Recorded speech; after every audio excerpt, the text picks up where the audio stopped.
2024 ఆంధ్రప్రదేశ్కి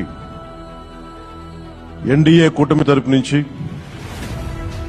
ముఖ్యమంత్రి అభ్యర్థిగా శ్రీ నారా చంద్రబాబు నాయుడు గారి పేరుని జనసేన పార్టీ పక్షాన నుంచి మేము బలపరుస్తున్నాం.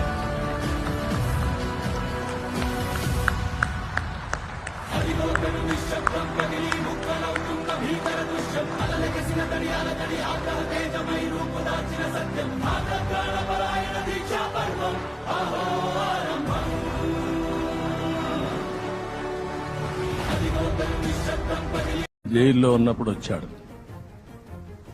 వచ్చినప్పుడు నన్ను పరామర్శించాడు. బయట వచ్చి ఈ రాష్ట్రం అంత మునుపు చెప్పినా అంత మునుపు అనేక సందర్భాల్లో ప్రభుత్వ వ్యతిరేక